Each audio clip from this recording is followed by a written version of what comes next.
Hello and welcome back to Talk About It, the official podcast series of Phenomenology Club. I am Buttress, half gay bitch from New Jersey. Am I live? Because if someone's here, please say something.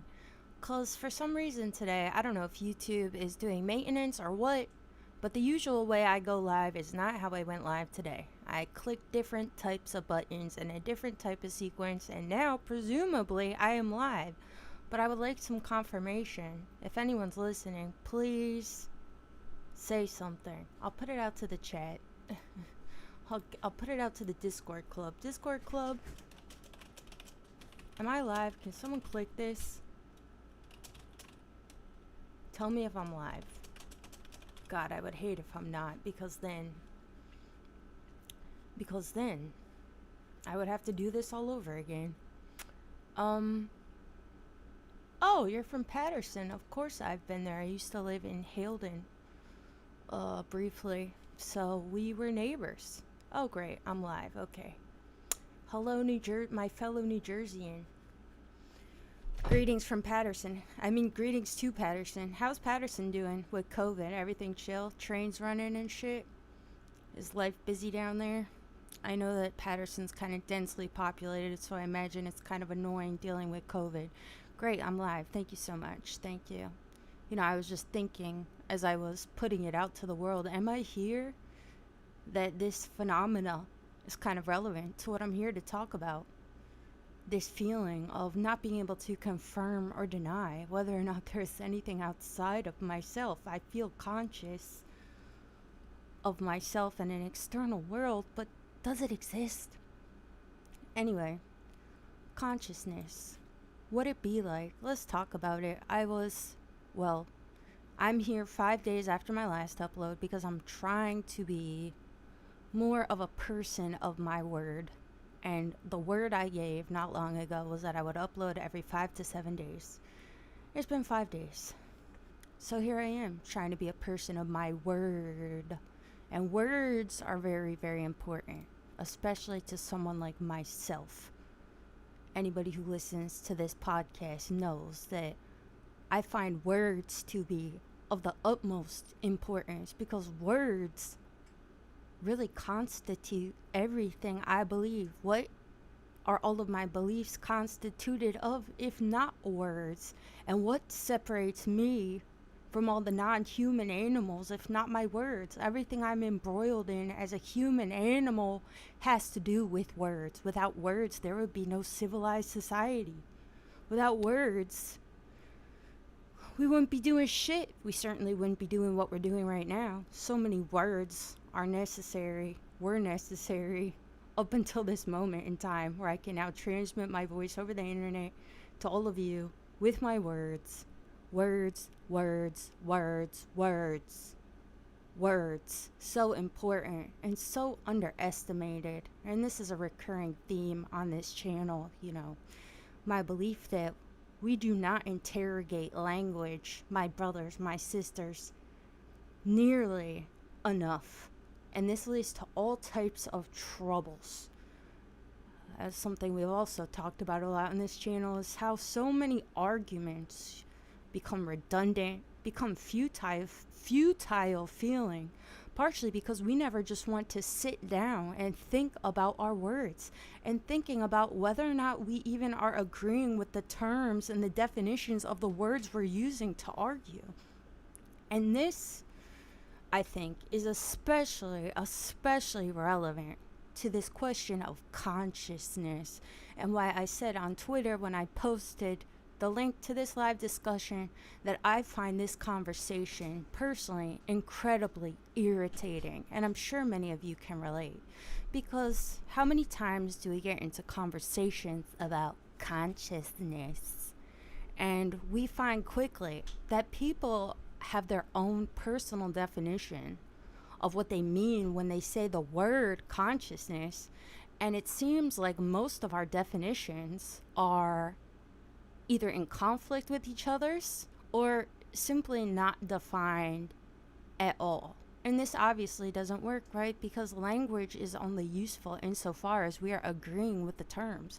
Language only works when we have words that are mutually understood. That's how we're all able to communicate to each other right now in English, right? I'm not communicating in any other language because I don't understand any other language.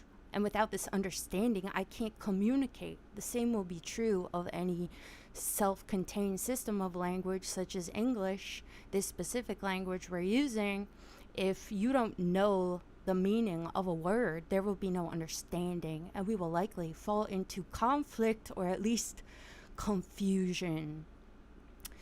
And I think that this term consciousness, like I just said, people have these drastically differing definitions of what consciousness is, what they think it is. And we get into these conversations that go all over the fucking place simply because we have not sat down and agreed on a definition. And beyond this, a lot of times when we do sit down and try to agree on a definition, we have these people that are like, no. They just so firmly believe, no, consciousness is this. I'm going to call it this. I'm going to define it this way. We get into all these fucking fights about it too, because it's almost become, or it is maybe at baseline, a spiritual concept. And this is problematic, right? Because how well can we all relate to a concept that differs so drastically between individuals because of their own super subjective, almost spiritual relationship with the word, I mean, to even think of this word consciousness, to look at this Alex Gray painting in the thumbnail, I'm sure depending on what kind of a person you are, your mind already goes into all sorts of different directions. I'm going to think about the DMT elves. I'm going to think about ghosts. I'm going to think about Elon Musk's neural network. I'm going to think about artificial intelligence, blah, blah, blah. And the artificial intelligence arguments, especially as they relate to consciousness, really piss me off, okay?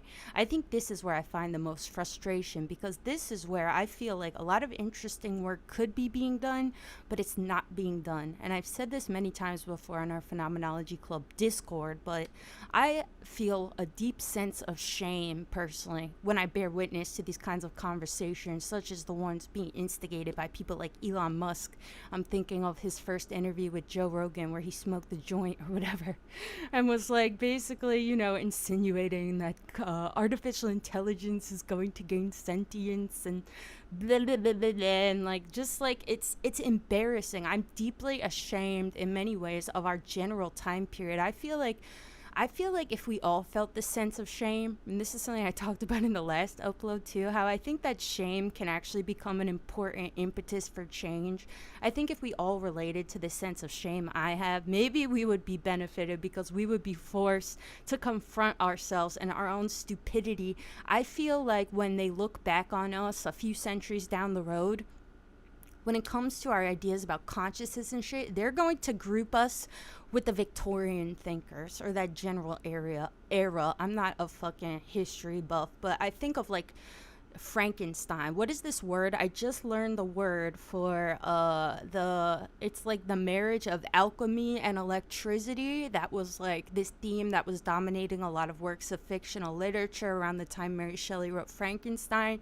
There's a word for this. If someone could look it up, actually, if you're by a computer, please look it up for me. There's a word for this marriage of alchemy and electricity, and this was like the theme, just like we have themes now. And one of these themes in our fictional movies, media, and even our real-world conversations, such as ones instigated by Elon Musk and Joe Rogan, have to do with consciousness, have to do with artificial intelligence gaining consciousness. I find this to be such a silly fucking conversation because as far as I'm concerned, and I don't think I'll get into this a lot. Maybe I will. We'll see where it goes. But as far as I'm concerned, artificial intelligence already exists. I don't even know how people are defining sentience. What is sentience? Self-awareness? What is that? if not a qualitative thing, What is self-awareness? Is it something that really exists, A computer is autonomous already. It's committing functions on its own accord according to a set of strictly defined parameters, but so are we, I cannot transcend the limits of my own physical boundaries. I am executing functions that are predicated on my biology, on my very physiology that I ultimately cannot transcend, But maybe some people would say that I can if I meditate enough and listen to 528 kilohertz binaural beats and take DMT and meet the elves, and they'll tell me what to do. Have you guys met the DMT elves, by the way? Because I have, and they are not a talkative bunch. They didn't tell me shit. They showed me some shit. That was really nice of them. They didn't say shit. I don't even know if they could talk. I wanted to get close enough to punch one, but I couldn't reach. We were like floating in space or something. Fuck them. If you're listening, DMT elves, fuck you, bitch. Don't fuck with me. Leave me alone. Leave me and my family alone. Anyway, so, like I just said, language is only useful insofar as what we can all agree on, And I think that when it comes to a concept like consciousness, my brothers, my sisters, it is our responsibility to come up with a working definition that we can all access and use. And whether or not you personally believe that there is more to it or something, which is fine, that's your right. Whether or not you want to have any sort of personal, spiritual beliefs about consciousness, and when I die, I'm going to go be a Boltzmann brain or whatever the fuck you think is going to happen. You go live in the Alex Gray painting afterlife, whatever the fuck. Whether or not you believe these things, that's fine. But I think that even you, it is your responsibility, too, to only be using a definition of consciousness we can all relate to, right? So let's try to talk about it. What is it? But actually, before we do that, one of the problems I think with talking about consciousness is found in the very question, what is it? Something else we talk about a lot on this channel is E-prime language, the form of the English language that omits all versions of the verb to be, including is. And I think that the usefulness of such a language is really obvious when it comes to a question like consciousness, because maybe the question itself, what is consciousness, is fallacious from baseline, Perhaps consciousness is nothing except a feeling. And this is actually an argument that has been made by other philosophers. I don't know why I said other, many philosophers. And an argument that I think is coming more and more into prominence. More and more I see people putting forward these kinds of ideas, which does represent a bit of a shift in the philosophical literature, because historically consciousness is treated, according to certain thinkers, almost as a quantitative property of existence. It is its own thing with its own specific boundaries. But I think more and more, and this is something I absolutely approve of, I think more and more it's being described more as a qualitative thing. And I was actually pleased to open up Merriam-Webster today before I came in here, typed in consciousness, and I was pleased with the definition that I saw there. So let me read it to you real quick. Mind Ranger. I'm still waiting for an E-prime version of a max session. That probably sounds like math to anyone not in our Discord server.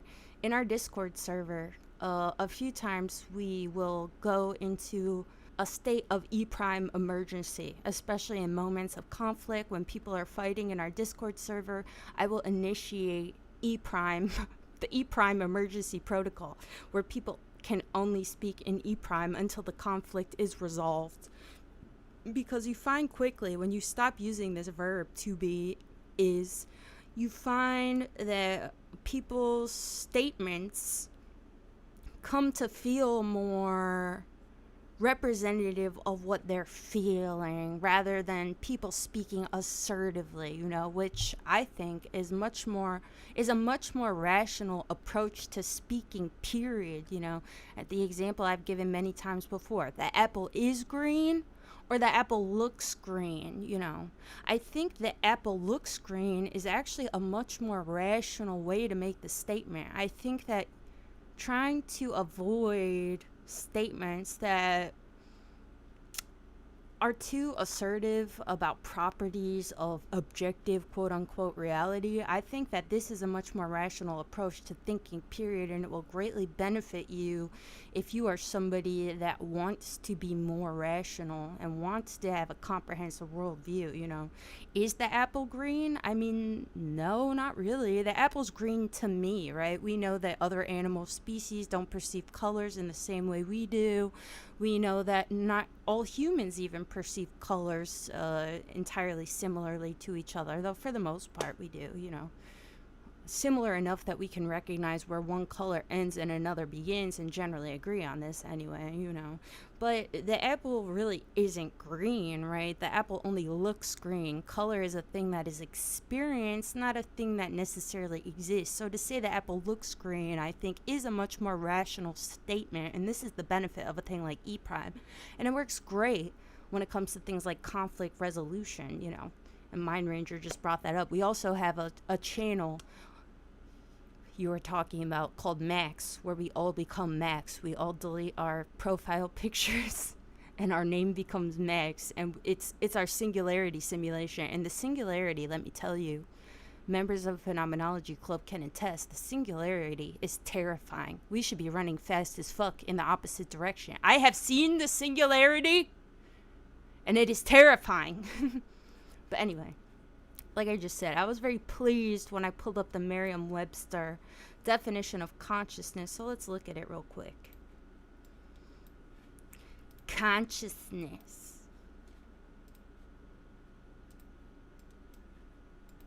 Consciousness. The hell, I can't hear it. Consciousness. Consciousness. Consciousness. Consciousness. Consciousness. Consciousness. Consciousness. Consciousness. Consciousness. Consciousness. Consciousness. The quality or state of being aware, especially of something within oneself. Now, I can't say I necessarily approve of this especially clause. I think that sounds silly, and it seems like Merriam is trying to throw a bone to the fucking spiritualists, the hoo-boo-boo-boo people over here, like, well, what about the DMT elves people? 1B, consciousness. The state or fact of being conscious of an external object, state, or fact. C, awareness. Now, I have all types of mini gripes I can make with these 3 definitions I've just read. But I think on the whole, I really appreciate something about them. And what I appreciate about them is that they seem to be representing this newer mode that we are coming into as a collective society, even though we are far from where we need to be. And this is why I'm deeply embarrassed of us and think that we're on some dumb Frankenstein shit and we're going to be laughed at in the centuries to come by all who follow from us, call us a bunch of idiots. But I appreciate that the descriptions of consciousness here speak to this property of consciousness being something that is qualitative or likely qualitative. And I think that if we are trying to come up with a definition of consciousness that is mutually agreeable, that we should gravitate to this sort of an attitude where we describe consciousness as a qualitative thing. Because whether or not you can say clearly with proof, quote unquote, that consciousness is a quantitative thing, and this is a popular idea put forth by many different types of people from all different fields of academics, whether or not this is true, what seems most likely true, an idea everyone can relate to for the time being until we come up with something else, because remember, we're trying to find something everyone can agree with. What seems most likely true is everyone can relate to this idea that consciousness is qualitative. Consciousness is the feeling of being conscious, or as Merriam-Webster also says, the feeling of being aware. In this sense, consciousness would be qualitative.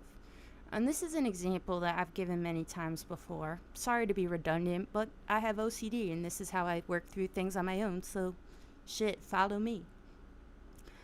But I draw an analogy to consciousness and to my hearing. People talk about consciousness as this thing that I can download maybe into some sort of a software program. I can emulate it. Maybe I can even create some sort of a fucking Xerox copy of it, some Kurzweil shit. And my consciousness can be some sort of singular entity inhabiting some sort of other machine or vehicle I give to it or something. And, I'm sure that you could probably, maybe one day, feasibly do something similar to this, But would it be your consciousness? And if it's not, how does that transform these kinds of conversations? Because to think of consciousness as being something more akin to your hearing, which I personally find to be much more rational simply because I have no reason to believe that it's anything more than this, Can I replicate my hearing? What is my hearing? My hearing is the way that I describe the fact that I experience the phenomena of being able to hear. Okay? So when I say my hearing as if I possess it, this sort of quantitative thing, I possess my hearing, is that really reflective of a reality, or is that more poetic maybe, and also just a consequence of our very structures of English language that allow for such statements to be made, such concepts such as my hearing? The way that this is phrased makes you think as if it's something I possess, something quantitative, my hearing. But do I possess my hearing? Could I take my hearing out of myself and replicate it somewhere else in a vacuum? Similarly to how people talk about my consciousness, maybe I could replicate my consciousness, put it in another vehicle. I'm sure I could simulate something similar to my hearing, right? And we know that this is true. There's all types of technology that has audio sensors and can respond to audio stimuli and also process it in real time and do all sorts of amazing things because we are amazing people that invent such amazing fucking things. But could I really replicate my hearing? Or does my hearing even really exist? No, it's just the way I describe my feeling of being able to hear. It's qualitative. And I believe that, again, whether or not my consciousness speaks to anything larger than this, what I know for certain is that I experience being conscious. And when I say my consciousness, I am describing this experience, this feeling of being conscious, right? So I'd like to know what you guys think. I think when we're having discussions about consciousness, we need to stop right here and not go any further until there's reason to hypothesize about Boltzmann brains, the afterlife, this or that. That's all well and good, but where does that get us? These are all spiritual concepts that I can't really relate to, and I don't think you'll find an easy time getting others to relate to them either, I understand a lot of the underlying concepts. I understand why people become incredibly inquisitive here and in awe and want to talk about the fucking singularity and Alex Gray paintings and DMT elves and ghosts and whatever the fuck. I understand all of that. But in the interest of being rational, I think that if we want to use a mutually agreeable definition, then this is satisfactory to me. Consciousness is the feeling of being conscious, just like hearing is the feeling of being able to hear. So my hearing, my consciousness are really not quantitative concepts, even though they appear that way. They leave the person receiving the statement with the affectation that I am speaking about something I quantitatively possess. But do I in actuality? And this is part of why, to go full circle, language and a constant interrogation of language is so important too, right? Because I think that part of the problem with consciousness, and part of why, I mean, on top of a whole other slew of reasons why, but I think part of the reason why people have come into a mode to treat consciousness as something that they quantitatively possess partially lies with the structures of language itself that we use to describe consciousness, you know. Similarly to my hearing, I don't think most people really think about it that much, sadly. But, you know, I think that when I interrogate the phrase my hearing, I think it's kind of silly, right? What is my hearing? I think that we should create structures of language that will guide us in more rational directions, you know. I think we should be very careful about what kinds of traps we create with our very language, because these absolutely guide our affectations. Just the idea that I possess a consciousness manifests from the structures of English language that led me to this affectation. This guides all of us into all these other directions. We don't even stop and interrogate, well, why do I even feel this way? You know what I'm saying?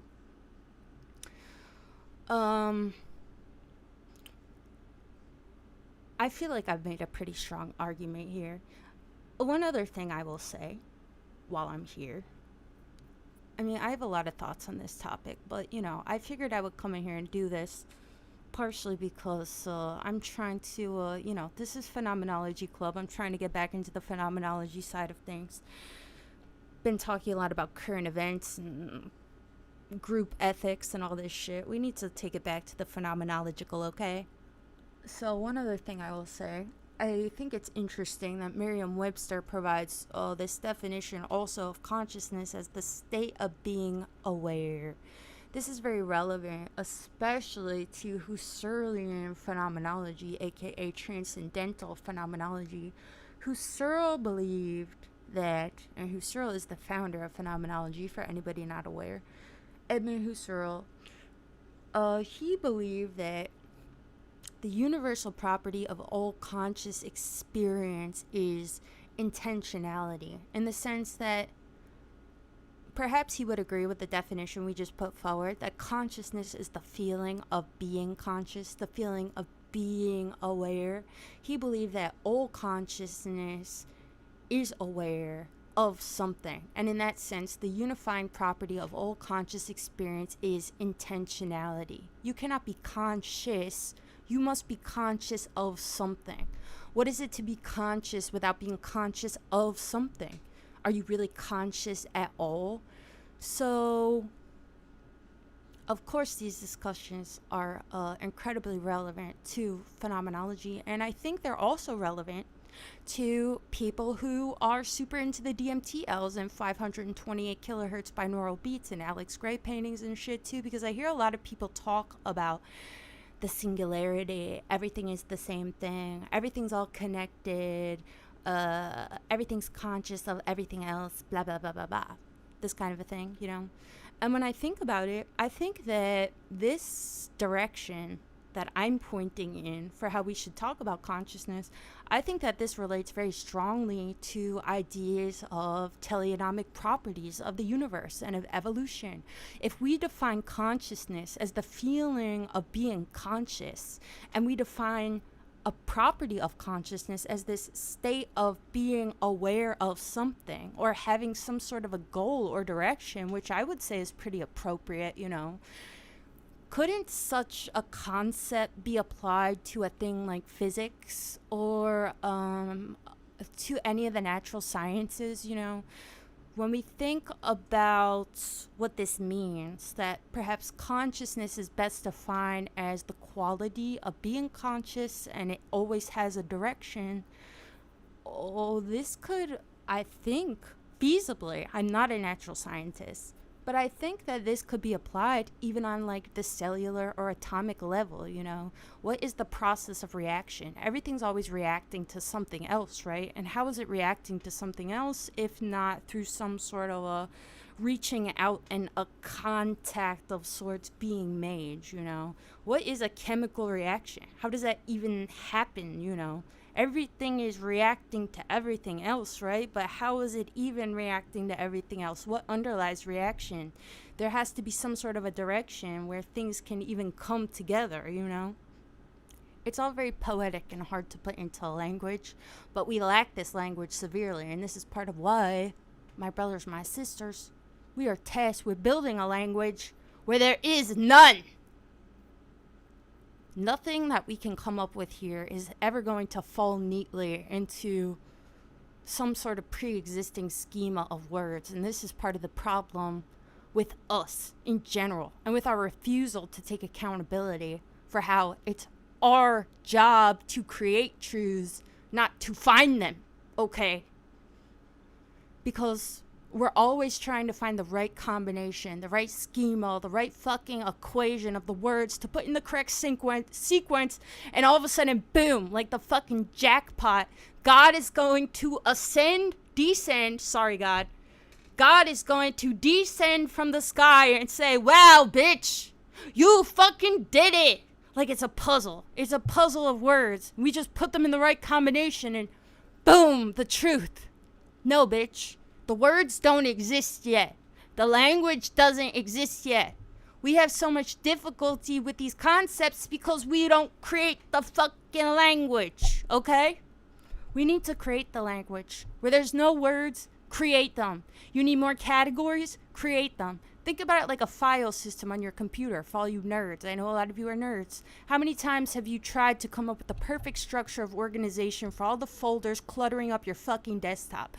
Okay, I'll make 3 main folders. I'll make within each folder group a subgroup of folders with this, this, and this. I'll color code them this way. And you do the whole thing, and then you're like, no, this doesn't work because I can't reach this one easily, and this one could actually be under this one. I'm actually going to have 2 main folders and then 3 subgroups, yada, yada, yada, yada. You know what I'm saying? This is exactly how language functions. Language designates categories of things, and each thing is, in essence, a justification for its own existence in that it is unlike all the other things. You know?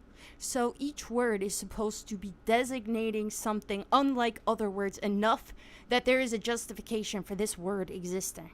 We're always trying to cram all of these unlike ideas into the same idea, make it perfect, make it fit, especially when it comes to a concept like consciousness, you know. But we're going to need a whole lot of other fucking words, okay? And, you know, I regret every day going to art school and not getting a neuroscience degree, because if you look on PubMed, type in the word intentionality on PubMed, and neuroscientists are creating a lot of this language, and it's really fucking amazing. There are studies being done on intentionality and what structures of the brain are doing what when somebody is focused on an object, when someone is instructed to focus instead on another object, when someone is instructed to try their best to focus on nothing. All of these things are being interrogated by neuroscientists, and they are creating a language, a very hard to access language, but you know, this is all par for the course. It's not a coincidence that the most monumental philosophers in Western philosophy anyway have all pretty much been natural scientists as well, you know. This is another problem with philosophy, you know. There's so much overlap between philosophers and poetry majors, philosophers and literature majors. You want to be a good philosopher, you better go get a natural science degree in something, whether it's physics, whether it's neuroscience. You know, it's very unlikely that you will be some sort of amazing fucking groundbreaking philosopher unless you also have a strong grasp of the natural sciences, or at least one specific one, you know. So if you're thinking about studying philosophy and also studying literature or something, just ditch that literature and take some sort of natural science, you know. Shit. It's frustrating. I've been trying to learn math more over here, especially reading Wittgenstein and Husserl. Keep running into logic, symbology I'm not familiar with. Trying to get more familiar with logic. All this shit. Fuck it. What are you gonna do? Anyway, now I'm finally gonna look at the chat, because in keeping with my last upload too, I noticed that the more I look at the chat, the more I get sidetracked and go off topic. So now that I've made the meat of my argument, I will address the chat and see what you motherfuckers have to say. Ooh, you be talking in here.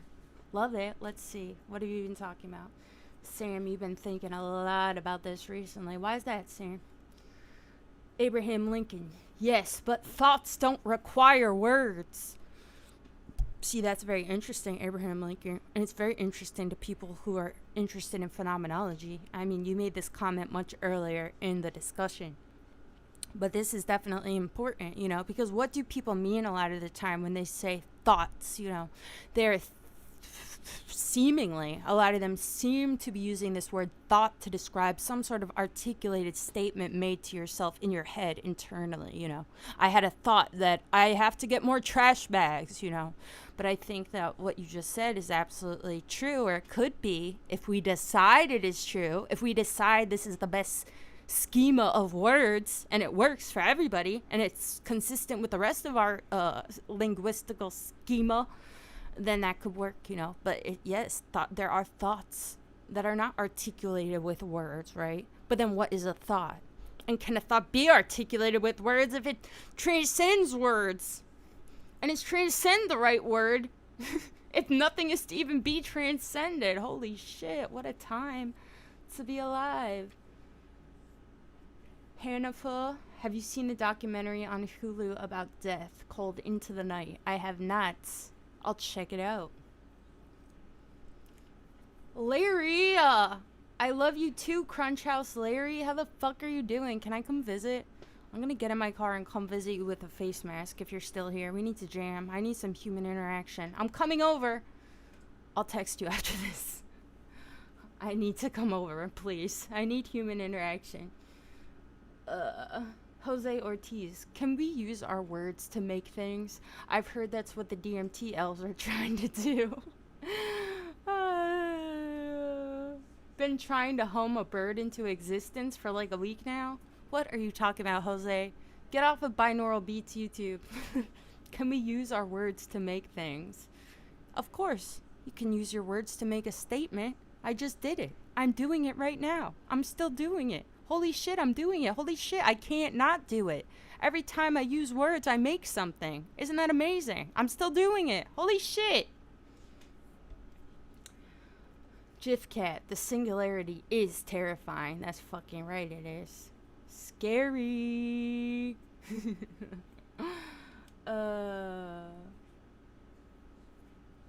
Interesting. Mind Ranger has pulled up some old definition of something.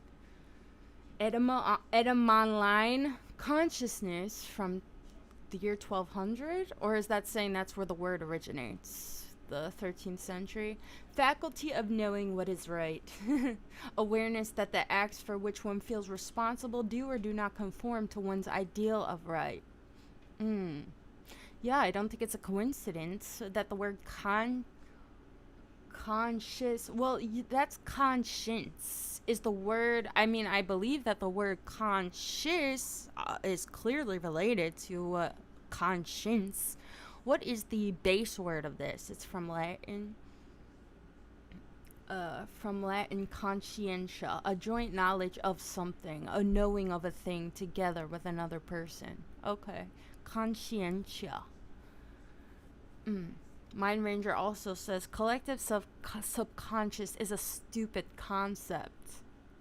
I absolutely agree, Mind Ranger. I don't even like the term subconscious because I think it suffers from the same thing the term consciousness suffers from, which is that people just use it to mean all different types of things, and I have no idea what anyone is talking about when they start getting into conversations about the subconscious. Like, please define your terms first and foremost, And this is part of why when you read so many philosophical texts, philosophy, a lot of it, has a habit of doing this, defining your terms from onset, Every time I use this word, this is what I mean. This is the definition. A lot of texts open this way, and it's necessary. Scientific texts as well, you first give terms and definitions just to be clear that when you start getting into whatever bullshit about the subconscious and the DMT elves and whatever, people know exactly what you're talking about. Especially important for, conversations such as this one. No language, erase it, please. Well, before I go, I've just read many of the comments. Um,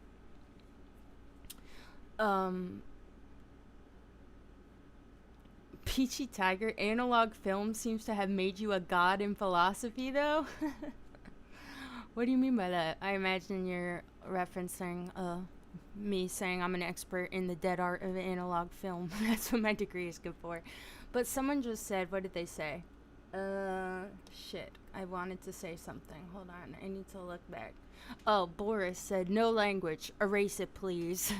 This is relevant too, and I'm glad that you brought this up, the concept of erasing language, because this is really relevant. This conversation we're having here today is really relevant, especially to all of the Terence McKenna type ideas about why are humans so distinctly different from all the non-human animals. There's all of these theories, ancient aliens, the theories of the stoned ape, which is that primates, our primate ancestors ate psychedelic mushrooms, and because of the sort of behaviors that manifest from eating the psychedelic mushrooms, we began to form more empathetic relationships with each other, and sex for pleasure, and knowledge, and thinking, and transcendence, and blah, blah, blah, blah, blah, blah. And that all sounds so nice and cool, but this starts with an incredible assumption, because when you first sit and think, well, what is the most distinct difference between human animals and non-human animals? The most glaringly obvious one to everybody in the fucking room should be the fact that we have an incredibly complex spoken language. And without this incredibly complex spoken language, we really resemble the non-human animals drastically more so. Some might say we're practically indistinguishable from them, right? I mean, like, hello? So if you're going to sit here and be like, well, what's the difference? It must be the quality of consciousness. It's like, you're going to have to tell me why language is not the first thing we should be discussing, because it's incredibly obvious, As soon as you get a complex spoken language, you are incredibly benefited, For one, you can transfer information. Transfer, that's such a weird word to use, but shit, I'm using it. You can transfer information to other people. I don't know how many of you have seen the great film Quest for Fire. Hilarious movie about cavemen where a certain tribe gets fire. I forget how. I've only seen it once. By some sort of accident, maybe lightning struck a tree or something. And then all the other cavemen have to follow they have to capture the fire because they don't know how to make it, And part of the reason they don't know how to make it, actually they do talk in that movie. Fuck. I don't know. Let's watch it soon again in the club. But, part of the reason there's all these stories of cavemen following each other around for fires because, if you can't write down, if you don't have a complex verbal language to communicate to others, this is how you create fire, then every new Neanderthal that is born it'll be their best guess, if they're ever even exposed to fire. You just have to hope that they get struck by lightning too, or their tree gets struck by lightning and they figure out, oh, maybe fire cooks food or something, Having to communicate all of this information that fire is good for cooking meat, and fire keeps you warm, and you can create fire by rubbing two sticks together.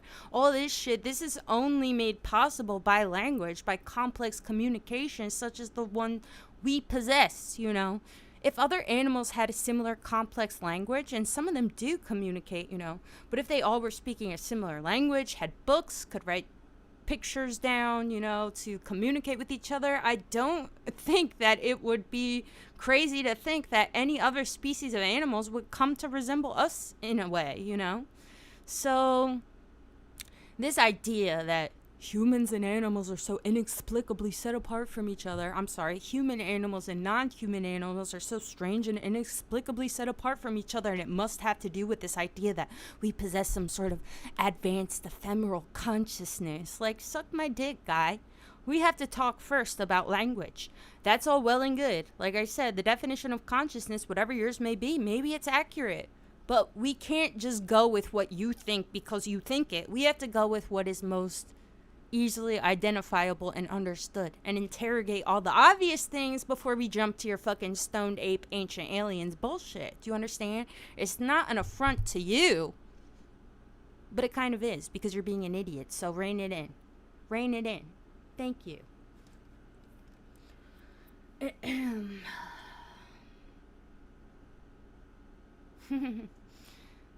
Peachy Tiger talking about analog film. Yes, but you also referenced earlier many philosophers get degrees in natural sciences. Thanks. That makes me feel good, because I think there is something to the idea that, yes, I did study analog film in a pretty technical way, I guess you could call it, and I do think that that informed my philosophies. I'm definitely always trying to get at the root of everything. And this conversation, I hope, reveals this mindset a bit. And I hope you all agree with my general statements, because I want people to agree.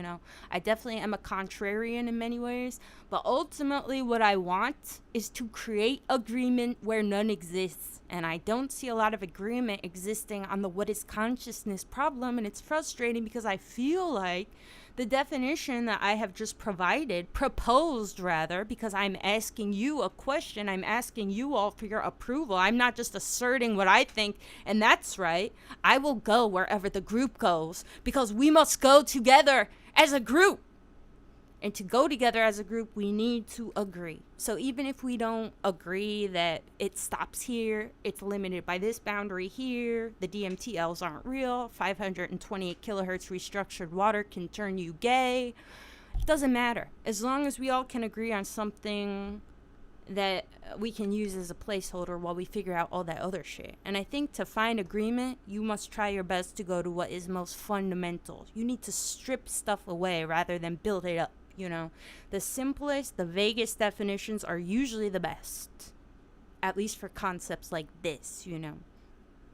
Anyway, I think I've said enough. I'm feeling stoic. I'm gonna go do telekinesis exercises with ESP cards. Channel it. Anyway, thank y'all for listening. Please suggest topics in the comments, or the channel thinks, or whatever. Because I have a list, and that's the list that I referenced today. Well, I decided on this topic because I'm trying to slide back into the phenomenological. Excuse me, sorry. Also, please give me a thumbs up, because I said so, and that would be really nice. I'm asking nicely because I care about you and us as a group, and if we have likes, then we will have more spread, and isn't that great? I hope you all have a great Sunday. Hope you're all staying safe. Hope you're all washing your hands. Peachy says you would love to see an episode about manifesting/witchcraft. I don't know if you've seen the Against Spirituality video on this channel. It's kind of long, obnoxiously long, but I did talk about that a bit near the end. I basically approach, and this is the argument I made in that channel, in that video, sorry. I basically feel like phenomenology is almost like a secular form of spiritualism, and that's a really bastardized way of condensing my ideas here. I don't really want to say it like that, but I do want to entice spiritualists. I think that a lot of the things that spiritual schools of thought are referencing, the benefits of meditation, altered states, all of these things, I believe many of them are interesting and point to real life, quote unquote, phenomena. And there's no reason to burden these very interesting concepts with ideas of spirituality and all these bells and whistles, demons, rituals, all this stuff. There's no reason that we can't explore these ideas from a secular lens, which I find phenomenology in many ways to be. If there's anything interesting there, I want to find it. And I feel like we would be limiting ourselves, really, if we go into it with all of these extra ideas, demons, rituals, witchcraft, blah, blah, blah. I used to be heavily into a lot of these things, by the way, and I talked about it in that video a bit.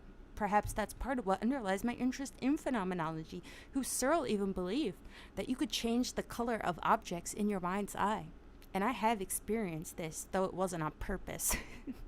So I'm not sure how valid that experience was, but I've experienced things like this. And I find it to be highly interesting, or at least I think I have experienced things like this. This is what I'm going to say. In the spirit of phenomenology, I don't know what I have experienced, but I know what I think I have experienced, and I can only describe what I think I have experienced. Anyway, one more appeal. Please give me a thumbs up. Please, please, please. And with that, I bid you well. Happy Sunday. Wash your fucking hands. You filthy fucking animals. See you later.